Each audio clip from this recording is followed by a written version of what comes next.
Ayan siya.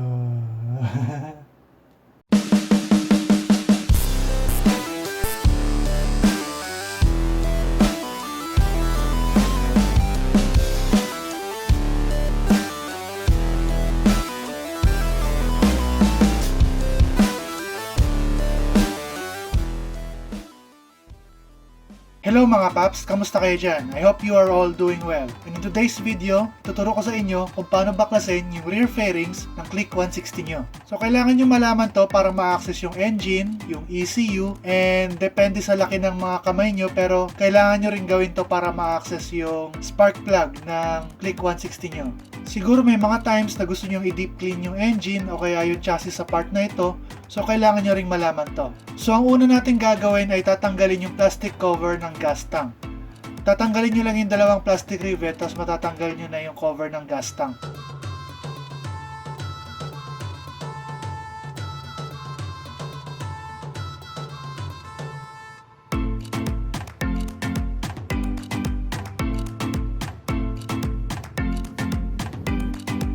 So ang susunod doon, tatanggalin nyo yung grab bar o kaya yung bracket ng top box. So may 3 bolts lang yan.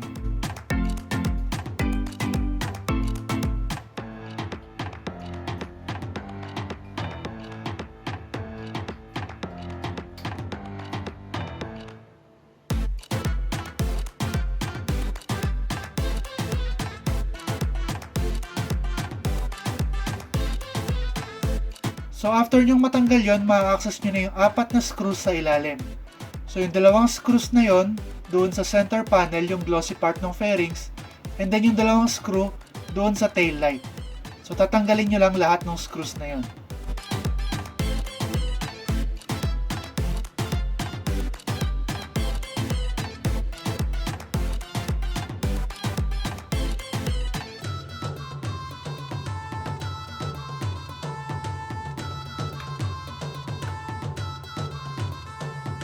So kapag natanggal nyo na yung center panel, makikita nyo yung 2 screws na nakakabit sa tail light, tanggalin nyo na rin yan.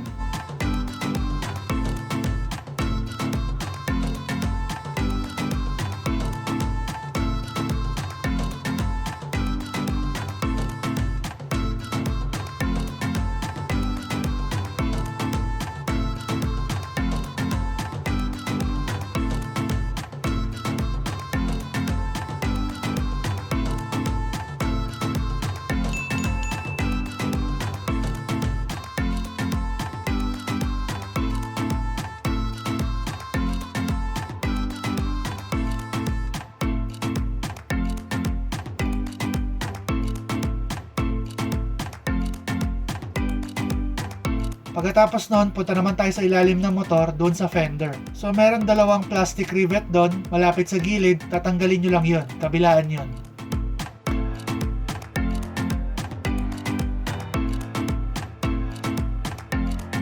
So kung gusto nyo malaman kung saan nakakabit yung plastic rivet na yon, dito siya nakakabit sa part ng fairings na ito.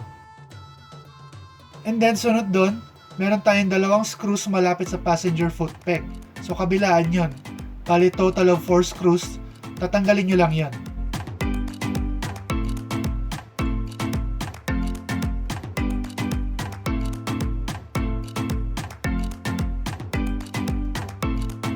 And then lipat naman tayo sa compartment sa ilalim ng upuan. So meron 2 plastic rivet doon, kabilaan, left and right. So tatanggalin nyo lang yon.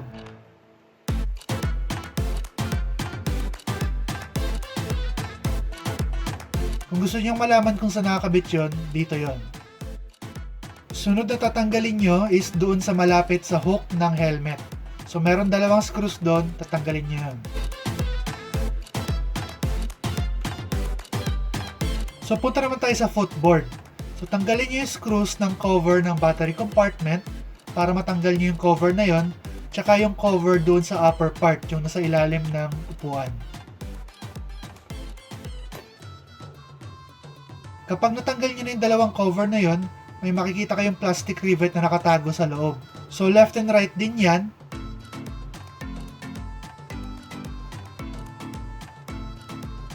So kung gusto nyo malaman kung para saan yan, yan yung clip ng part na ito. Pagkatapos yung matanggal yung plastic rivet, pwede nyo nang tanggalin tong part na to, itong parang design na vent na ito. Kapag natanggal nyo na yung plastic panel na yon, meron na naman kayong makikitang nakatagong plastic rivet. So tanggalin nyo lang yon, kabilaan yan, left and right din.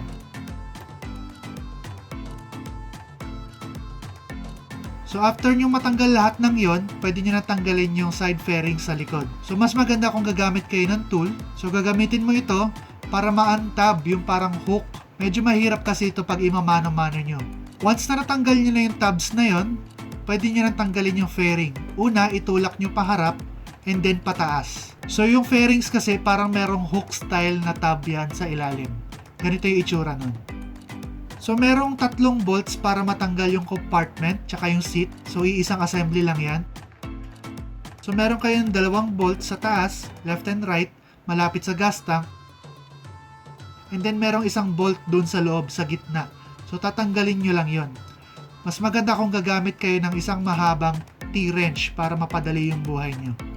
Sunod doon ay tanggalin nyo yung mga naka-hook, mga naka-clip doon sa compartment. Marami yan. May 2 hose, tsaka may mga electrical. And then check nyo na rin kung may mga sasabit pang iba.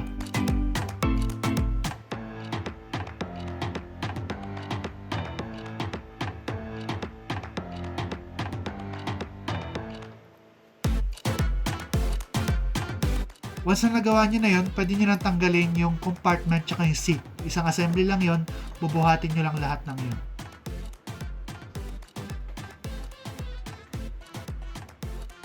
So ayan na siya mga paps, kita nyo naman, natanggal na natin yung fairings. So ito yung ma-access nyo. Ma-access nyo yung fuel pump.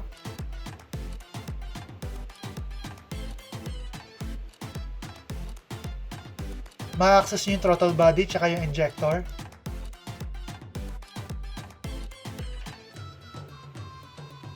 And then banda dito naman sa taas yung ECU.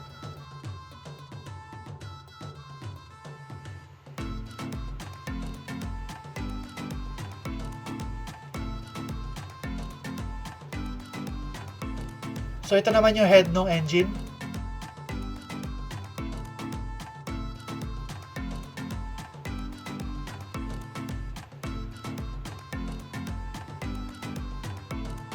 So sa right side naman ma-access nyo yung kable para doon sa lock.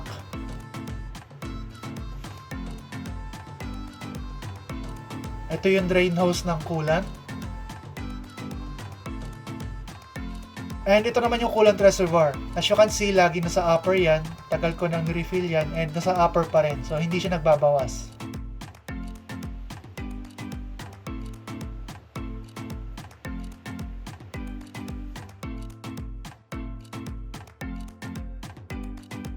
So that's it mga paps. Hopefully nasundan nyo kung paano baklasin yung rear fairings ng Click 160 nyo. Kung ibabalik nyo lang yung fairings, sundan nyo lang yung video na ito in a reverse order. Okay? Oo nga pala mga paps, recently pinalitan natin yung shock natin from RCB to YSS. So meron tayong nilulutong video RCB versus YSS. So that will be coming out soon. Para mapanood nyo yun, please subscribe to the channel. Click the notifications na rin. So hopefully may natutunan kayo sa video na ito. If not, sana na-entertain ko kayo. Maraming salamat po sa panonood. Ako po si Mark. Ride safe lagi mga paps and kita-kits tayo sa daan. Peace!